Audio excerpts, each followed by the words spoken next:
Welcome to Interfaith Connections. I am your host, Jackie Fuller. For our first segment, we will focus on spiritual social action, and we have in the studio today John Horejsi, who is the coordinator of Social Action Linking Together. Thank you, John, for coming on the program. Delighted to be here. Thank you. You're welcome. Now, can you share with our audience some background information about yourself?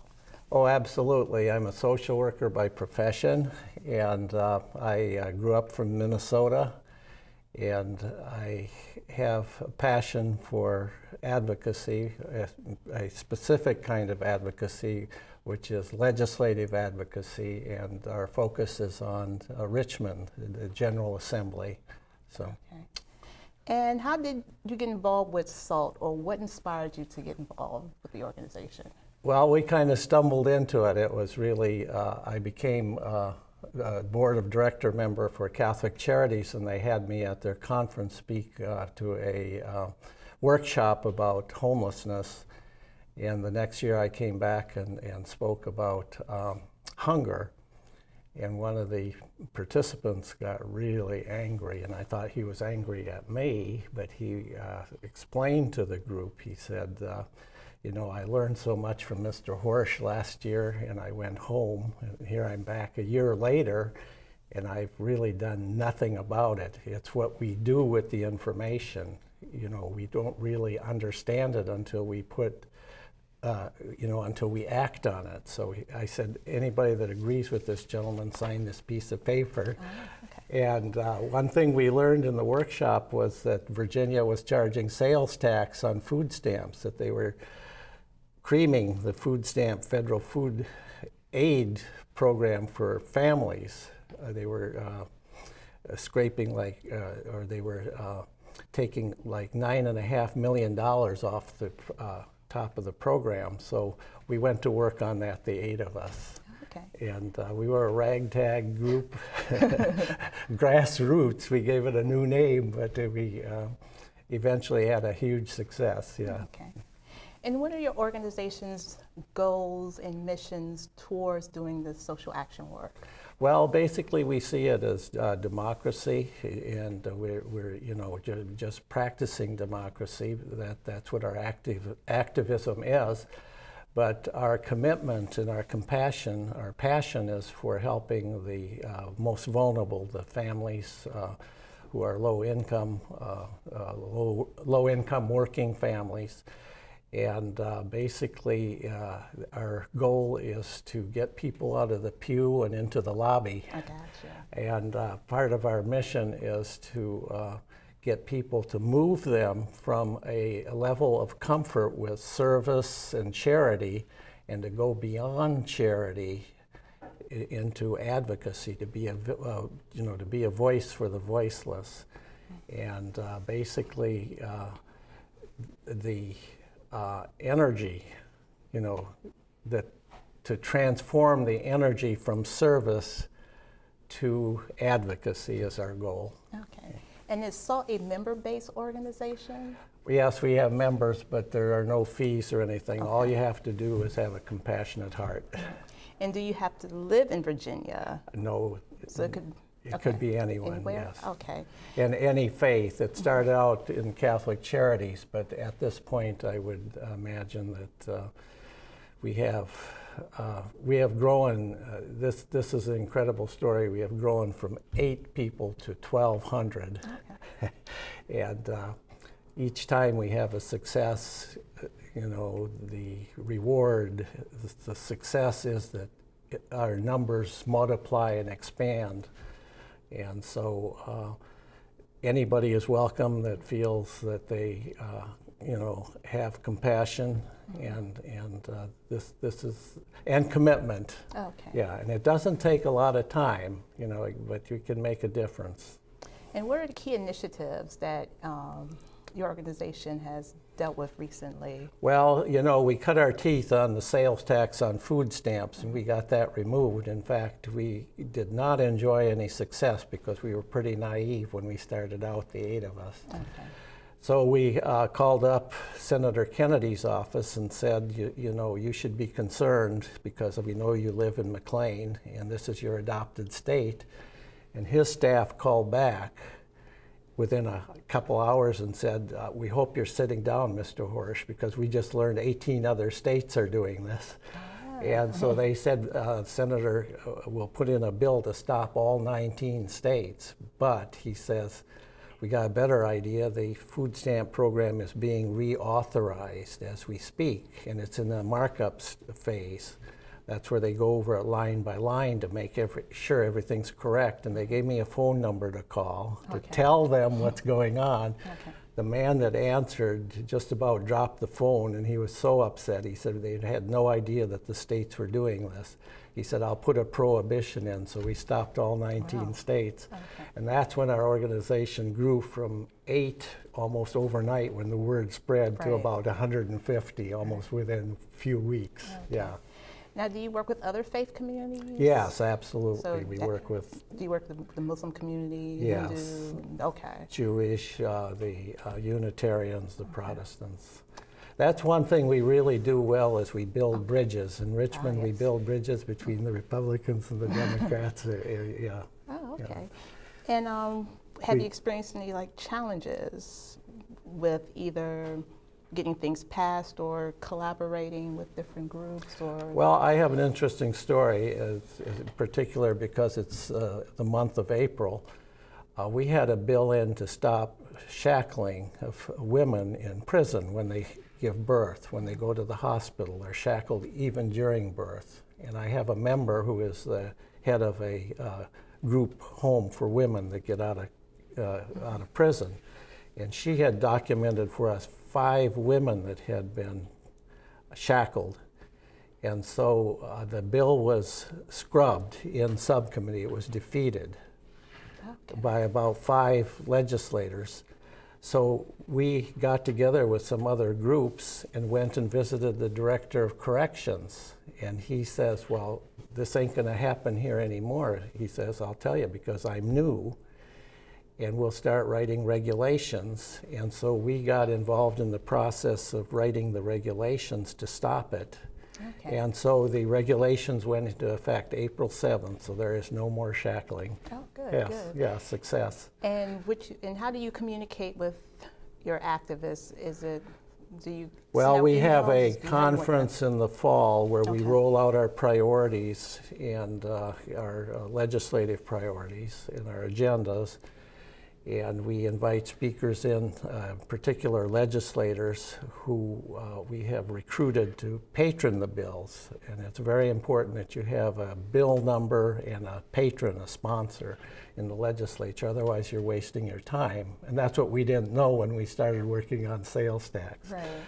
We went up there, we thought because we had a good cause that everybody agreed with us and they would take care of it. Well, it doesn't happen that way. So we've learned by the school of hard knocks. Okay. And then when we learned about our success with the sales tax, we decided to have a Richmond wrap-up in the spring after the General Assembly ended and invite the legislators to come in and tell us what they did, what they had accomplished, and trying to hold them accountable. They had to stand up in front of us and say, we put in all these bills for you, and we were or were not successful. Yeah. So it was through that process that we have gotten genuine respect from the legislators. They know we do our homework and that we will hold their feet to the fire, and that they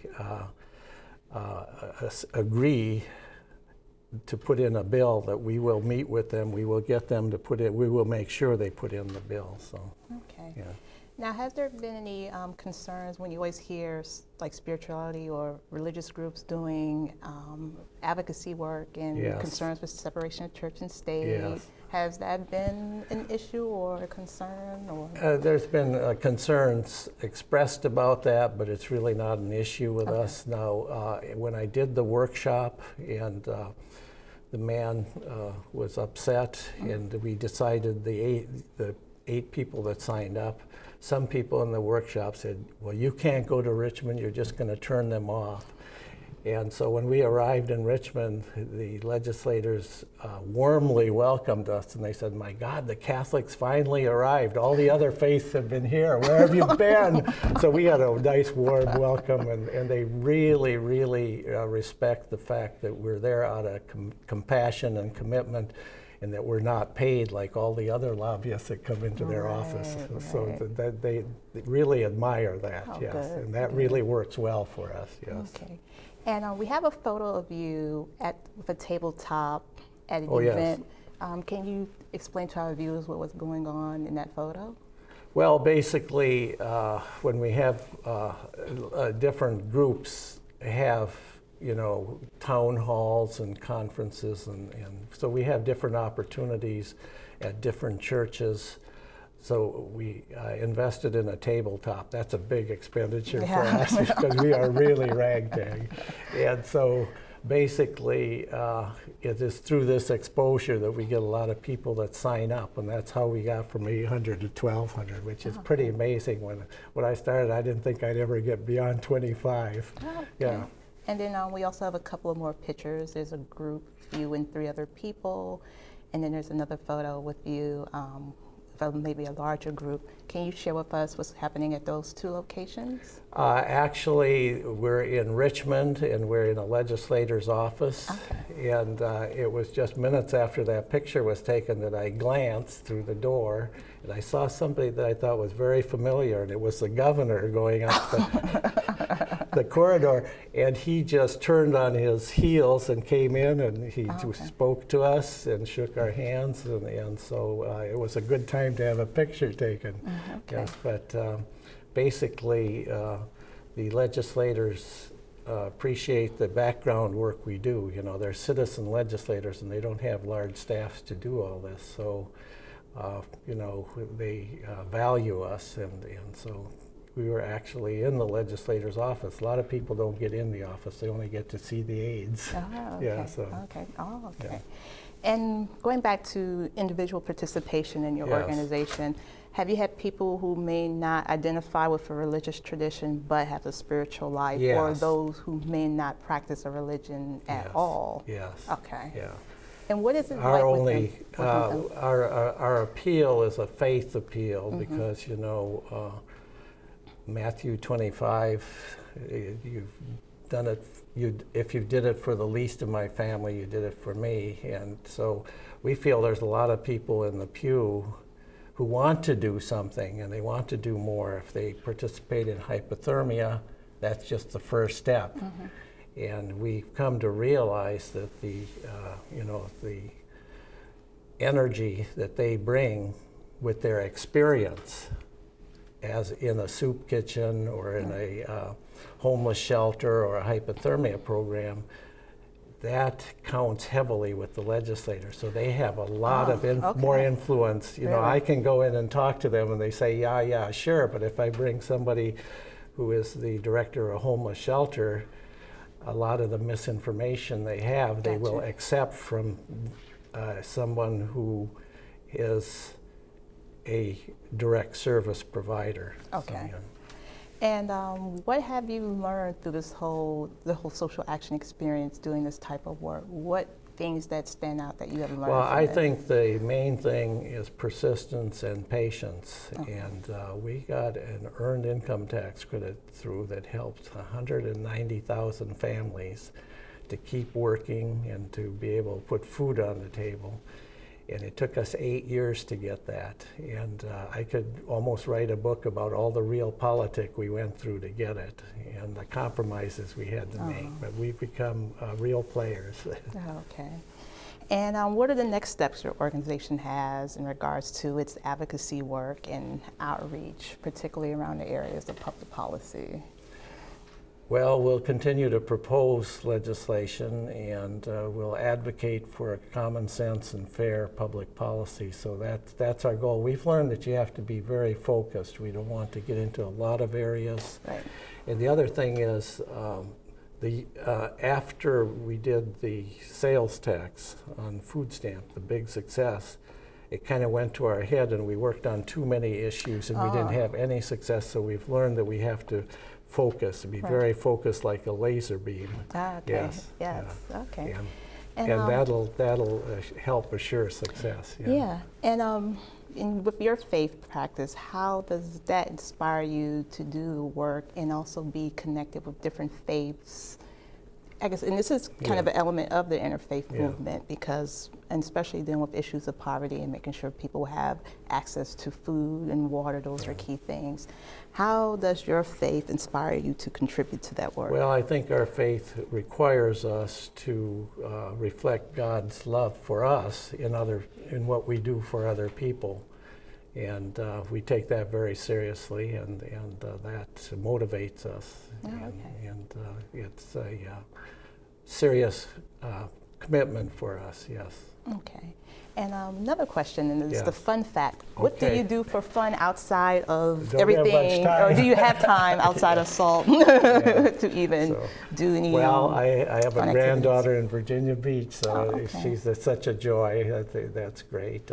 I go to concerts on the Green in Vienna during the summer. They have a great summer concert series. And I grew up in a small village in Minnesota, so I go back there. It's a Czech community, and there's only about 10 or 12 people live there, but they draw around 1,000 people for their Czech festival from all over the country. So I like to go there because they have a polka mass.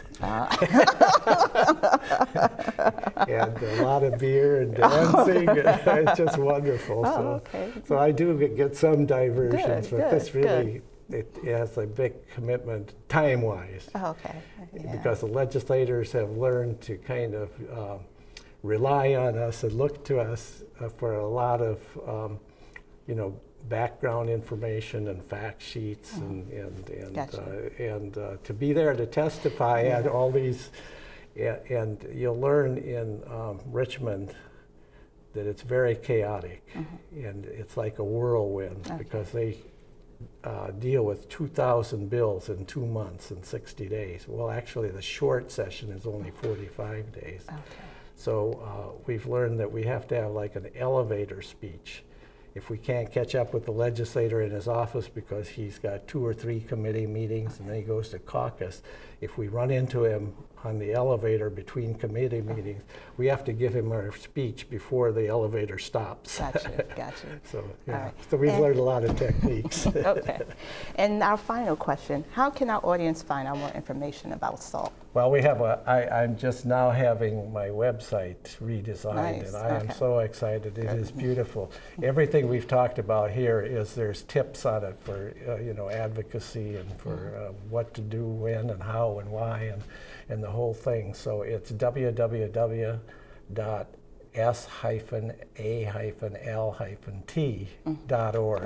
And the reason it's hyphenated is I wanted SALT the worst way, but it was taken. So I had to settle for hyphenated SALT. Well, thank you so much, John, for coming on today. We appreciate it. And we'll be right back with Interfaith Connections. Every day, computers help our lives and businesses run smoothly. And every day, they're potential targets. Viruses, spyware, and scams are relentlessly being updated, making it easier for hackers and thieves to steal information and control your computer. Protect yourself. Get in the habit of keeping your cybersecurity up to date. Learn how at StaySafeOnline.org today. Welcome back to Interfaith Connections. I am your host, Jackie Fuller. Our segment that is coming up next features author Ibrahim Abdul-Matin, author of Green Deen, What Islam Teaches About Protecting the Planet. Thank you, Ibrahim, for coming on the show today. My honor to be here. Great. Can you share with our audience some background information about yourself? So I'm a father of 2, 2 kids under 2 or under 2.5 now, so that's a little bit stressful. I am a former policy advisor to Mayor Bloomberg. Worked on his one of his signature initiatives called Plan YC, which is a sustainability blueprint for New York City. And I have a background in community organizing. I was raised by organizers, and I was raised Muslim by folks who converted to Islam, Christianity. Okay. And what inspired you to write your book? I think for me, it was the national conversation that was happening around sustainability, around green jobs in particular in 2008. It was so focused on the facts and the figures and the numbers. It wasn't pulling anyone's emotion.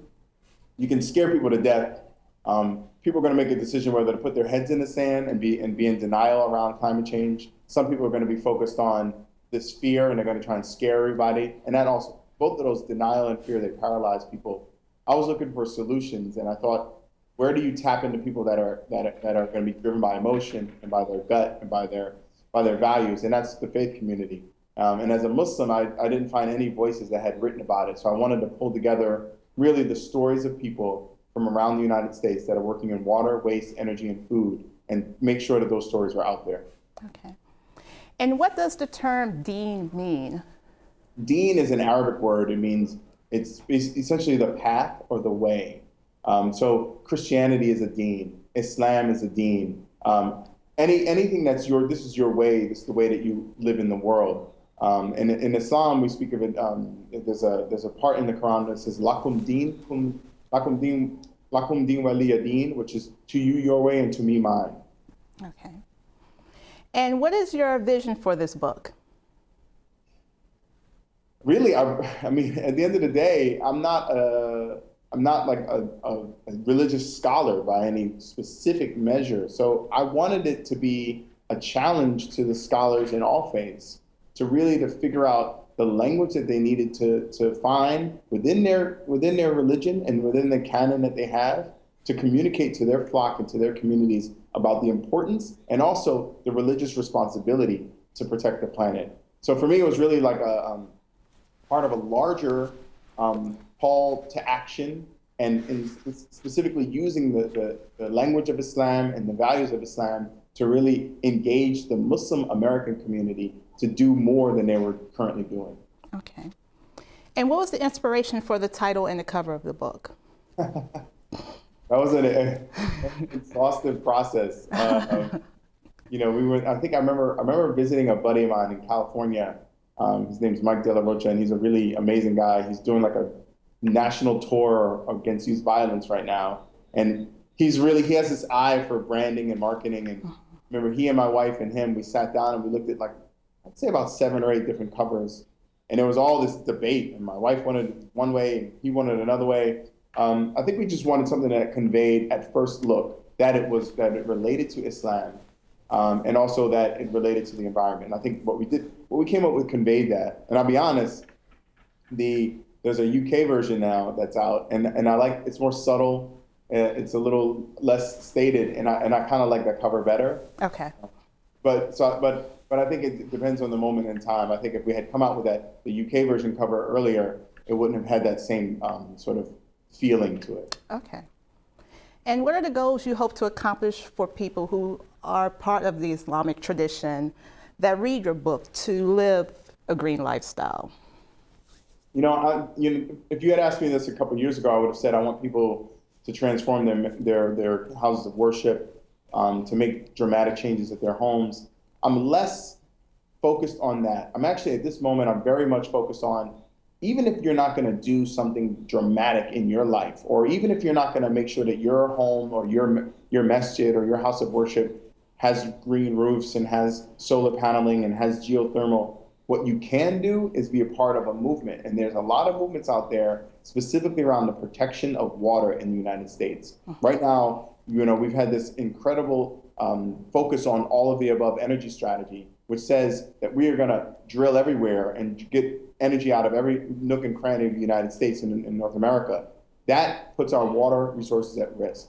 And I think fundamentally, if anything that makes America special is that you can turn on water and have clean water. Right. And if people of faith, if they do nothing else, they should get involved in making sure that we stop the use of dangerous hydrofracking to get natural gas and stop the use of strip mining to get coal. Okay. And what initiatives or recommendations do you recommend through your book that can help faith leaders make their mosque environmentally friendly? Well, yeah, there's a lot of specific things around. I think the first step that every house of worship has to do is to do what is called a waste audit. And that's essentially where you take your trash after a certain period of time, let's say after a Sunday, after you have your Sunday mass, or after Friday, maybe after you have had Friday prayers, and you basically lay it out bare on your parking lot on some tarp and start to pick through it and sorting through your trash, figuring out where your trash comes from, figuring out what it is that's filling up your waste basket, and then instituting a system where you do composting and then recycling aggressively, and then training the entire congregation to do that. I think we could reduce the amount of waste we send to landfills by 80 to 90%. Oh, okay. And for those who are not of the Islamic faith, how can they benefit from reading the book? I mean, that's, part of why I wrote the book for people in my family who aren't Muslim, people who really was for environmentalists and also folks in the interfaith community. I think the greatest thing that the Green Dean gives a person who's not Muslim is the ability to translate their own intrinsic values into an Islamic framework to connect with Muslims around protecting the planet. Okay. And how are people reacting to your book? It runs the gamut, Jackie. You have people that are like, that want to, people I've heard, oh, Islam's not green. I'm like, okay.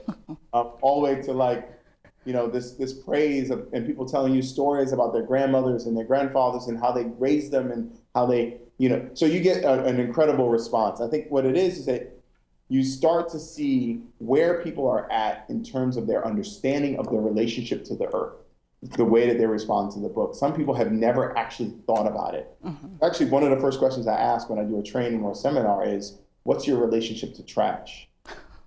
And people, you have in the Muslim community, we have immigrant communities, we have people from the United States, people from abroad, they'll often say, we used to throw the trash out the window. Mm-hmm. And that is a really jarring thing. And one of the things that they recognized when they came here, one of the things culturally they had to change is that we put the trash in the thing and it goes someplace. But even that conversation, you start to say, well, where does it go? And then you start to have a conversation around overconsumption and around why do we define ourselves by things and about our values defined by what we can buy or consume. That's the larger conversation I hope that we can have. Okay. And what was the challenging part about writing your book? These are great questions, Jack. The challenging thing about writing the book, I think, I love to write, so put that out there just in general.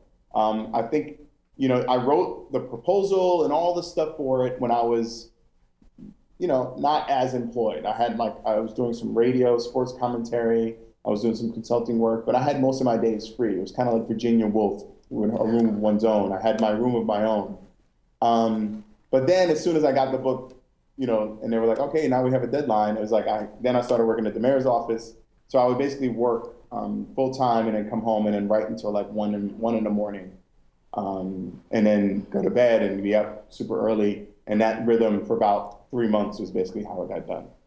Okay. And what did you learn from that experience? I learned that my wife is awesome. Okay. And I learned that, in all seriousness, that the rigor that it takes to execute and finish on a book is profound. And it is similar to starting a company or an organization. And it's not something small. So what I learned is that anytime someone says to me, buy my book, I will buy their book. Okay. Because I know what they've been through to get to that point. Okay. And do you have a favorite chapter or section or line in the book that you could share with us? A favorite chapter or section or line? Mm-hmm. That is so deep. I don't really have a favorite chapter or section or line. I do think the stuff that I write about water, I'm really attached to right now, and particularly because when we talk about water management in the Muslim tradition, people talk a lot about Sharia law, and there's like this fear-mongering related to Sharia law. In Sharia law, it is illegal for you to charge for water. right? You're not supposed to charge people an exorbitant amount for water. Obviously, there's like water taxes that make sure that water, we all pay them to make sure that your utility can provide water to you, Right. and it's a certain rate. But you're not supposed to charge extra. So most, in a Muslim context, it is critical for Muslim countries. This is part of the way that they operate. People have water, and if there's access to water, people give people water. So just this notion of water being something that you can steal from people, taking water rights, this whole idea, which is very, very foreign to most of the world, including the Native Americans that originally were here in the United States. These are resources to be shared, and I think that's the ultimate universal wisdom that I think that I found as I was reading through this, and that part I always pull out and talk to people about the water management section. Okay. Now we have some pictures here of you in action promoting your book. There's one picture here of you at a podium. Can you share with our audience what was happening here? I'm probably in the middle of a thought. I think that's in Delaware, and I've been having a conversation lately about sort of the relationship that we have to water, waste, energy, and food, and sort of our historical the contract essentially that we're a part of as Americans, and the value of this experiment in democracy is can only go so far as long as everyone has access to water, waste, energy, and food, and good transportation. And part of the argument that I was making was essentially that you can be, for lack of a better word, if we were going to write the Constitution today, what would be in the Bill of Rights? And part of those things would be some of these basic rights around water that they didn't talk about back then. And that's really, what would it look like if we had that conversation now and re-upped and reinvigorated our relationship to this democracy? And how can we bring some of these ideas into that? Okay. And then we have another picture with the current cover of the book. And it looks like we also have a picture in another language. Yes. The cover. Yeah, now, was that the two? That one's in Bahasa. Those books were in Indonesia, which is the largest Muslim country. So the book is also in. So this is the interesting thing. In Malaysia and Indonesia, I was recognized as someone, right? Like people were like, "Oh, you're the guy who wrote that book," which is kind of cool. Because the book sells in airport bookstores, which is kind of like, which was actually one of my goals. I'll be like, I'll know that I've made it when I see my book in a airport. I didn't actually say what country, so I probably needed to specify that. Mm-hmm. Okay. And then we also have pictures of you speaking, or maybe you're standing with a group, and then there's a one-on-one photo of you.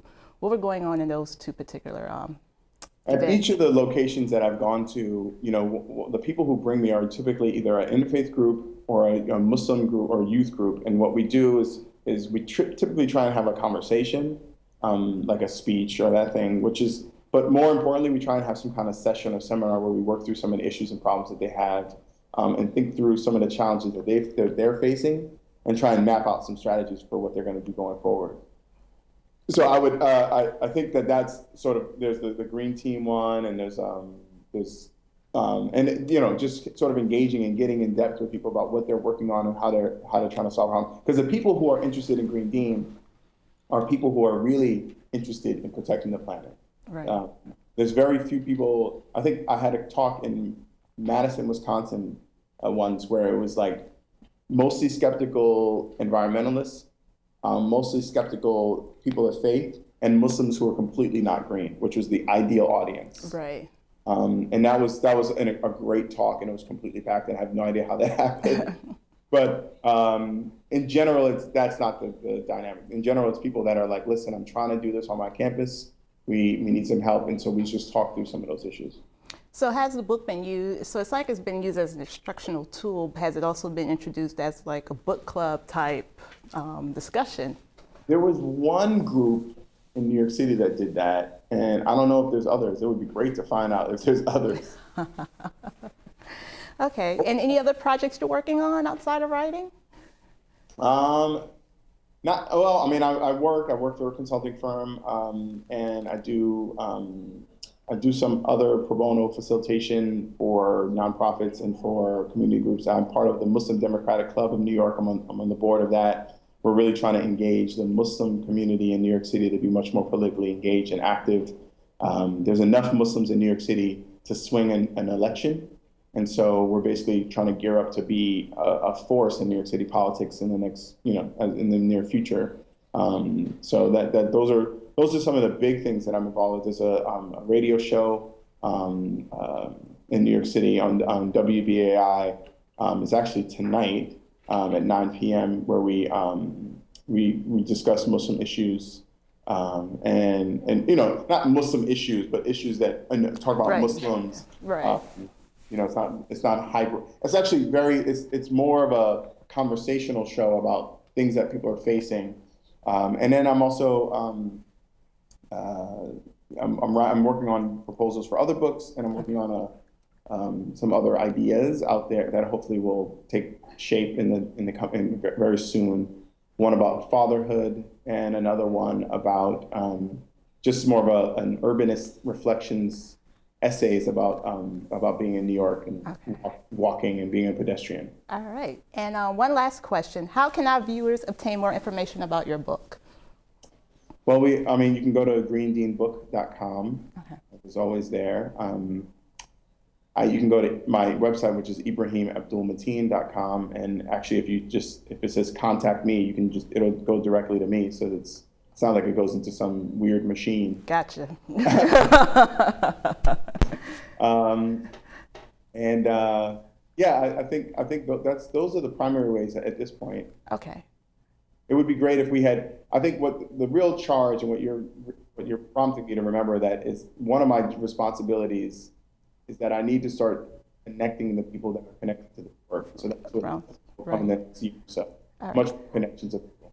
All right. And best wishes to you, Ibrahim, in your journey. We appreciate you having you on the show today. Lots of information. Thank you so much for sharing that with us. Have a beautiful day, and tell the crew I said thank you. Okay, I will. All right. And we will be right back on Interfaith Connections. 114th Infantry Company, Iraq. The memories are all blurred. I don't know what's wrong with me. The words, they're hard to find. I came back a different person. I wonder if she's better off without me. You just feel alone. You gave all to the cause of freedom. Now it's our turn to give our all to you. It's free and totally confidential. Reach us at operationnotforgotten.com. We are here. Welcome back to Interfaith Connections. I am your host, Jackie Fuller. In our final segment, we're going to feature a different perspective that people would not traditionally think of when it comes to interfaith. And we're getting the secular humanist perspective from Miranda Hovemeyer, who is an interfaith comedian, as well as the program coordinator at Interfaith Families Project of Greater Washington. Miranda, thank you for coming on the program. Thank you for having me. Sure. And can you share with our audience some background information about yourself? Right, so I'm originally from Ohio, but I've lived all over the world. And I think, like a lot of people my age, my introduction and interest in interfaith work and the interfaith movement is shaped around 9/11, right? Mm-hmm. So we all kind of like grew up with that really being the defining thing of our lives. And it was a turning point for me where I kind of realized, the world can go one way and be worse, and people can let that happen, or people can work for it to be better and improve and get to know each other and work towards making peace. And so I went and got my undergraduate degree in Colorado in English, and then went and got my master's in religion at Meadville Lombard Theological School, which is a Unitarian Universalist seminary in Chicago. And it's affiliated with the UU Church. And then I got involved with the Interfaith Youth Corps. And through the Interfaith Youth Corps, I really got started in the interfaith movement and interfaith comedy. That was kind of my thesis project graduating from my master's program. And then I moved here to the DC area. I live in Tacoma Park, Maryland. And I got involved with the Interfaith Families Project, where I work now. And I also am still affiliated with the Interfaith Youth Corps, and I work as a alumni speaker for them, so I go around the country wherever I'm needed and speak on behalf of IFYC about interfaith work and the interfaith movement. Okay. So. And can you explain the term secular humanist? I would love to explain the term secular humanist because I think nobody knows what it is.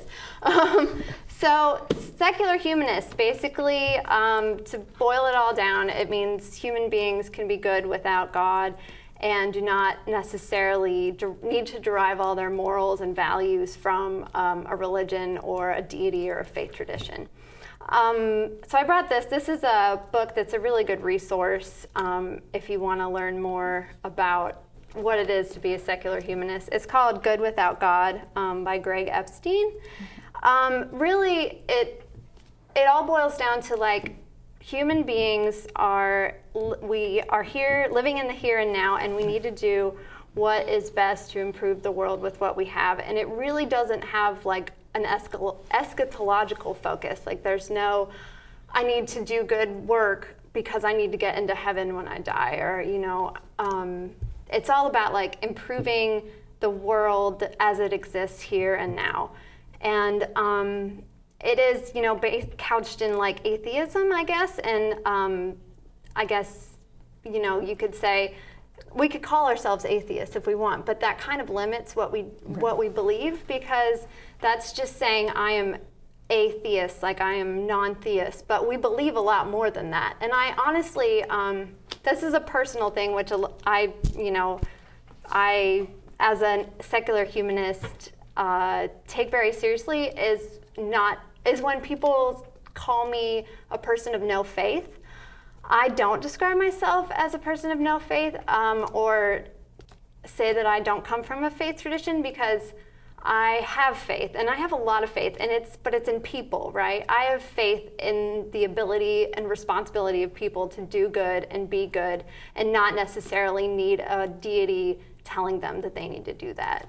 So I hope that kind of explains what it is. So it's like you believe in the goodwill of people. Right. And by them living in the here and the now, you really do affect the environment around you, as well as accept the consequences that you do for your actions. Right. So there's no kind of concept of original sin or anything like that. It's like we realize that people have the ability to do good and to do bad, but we believe that they should be responsible and want to improve their world, right? So they should do good.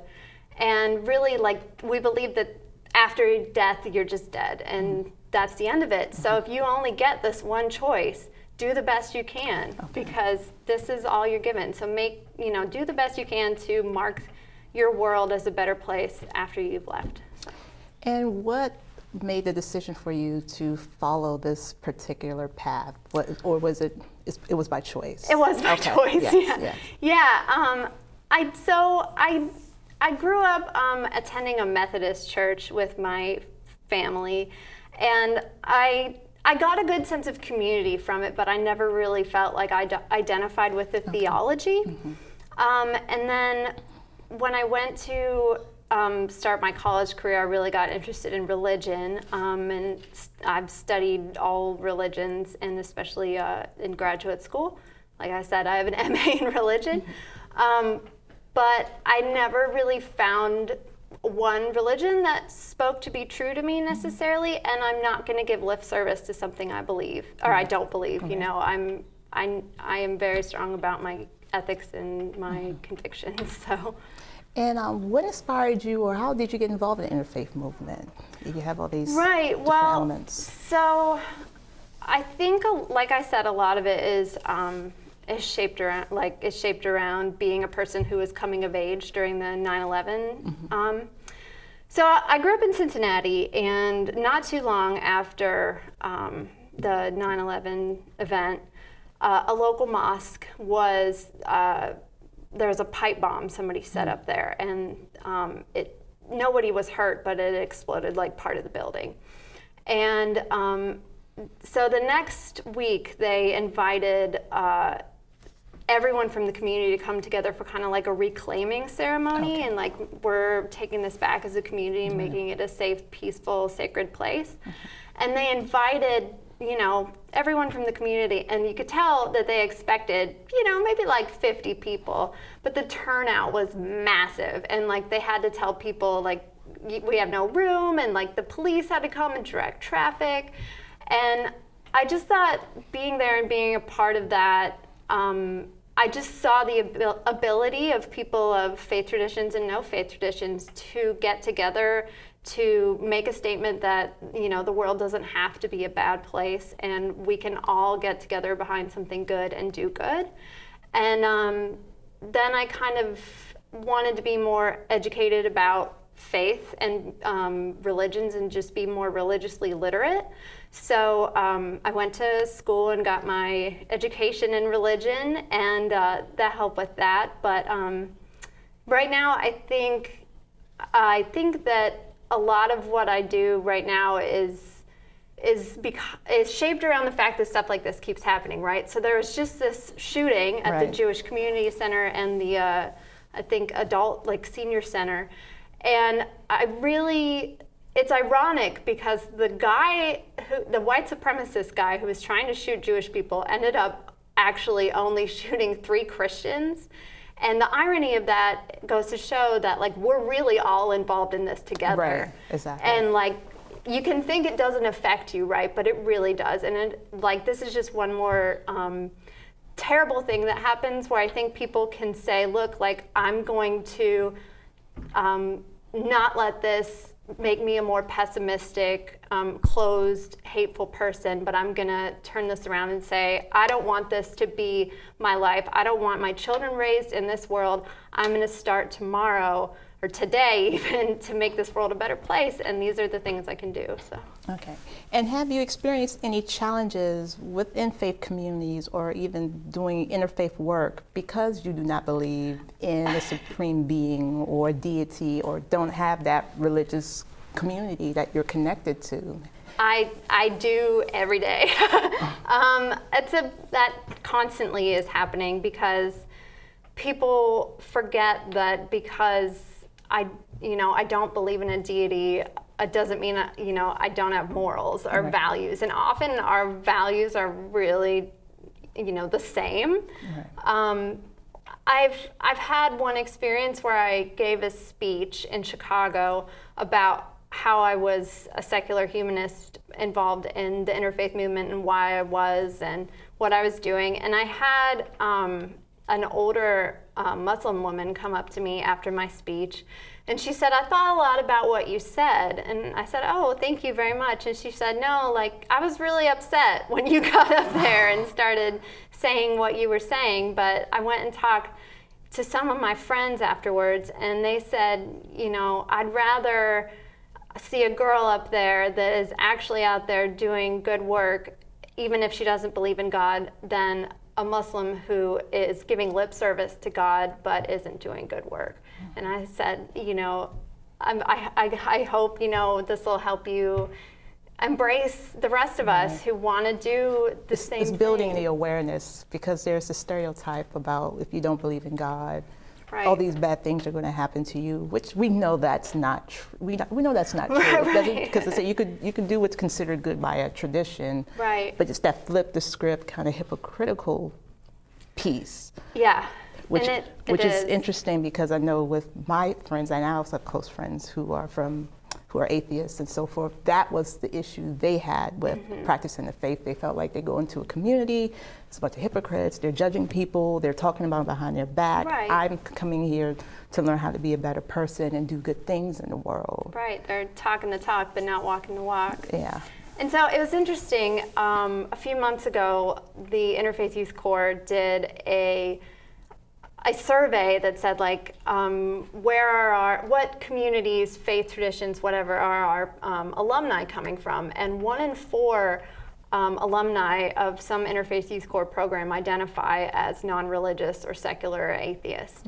And that is more combined than their Hindu, Buddhist, and Roman Catholic makeup. So, yeah, it is interesting. Yeah. We're getting out there, we're doing stuff, and we're showing people that like, it doesn't necessarily matter that we don't believe in a God. We all want a better world, right? We want a better life for our children. We believe in hospitality. You know, we believe in this, a lot of the same things and principles and values.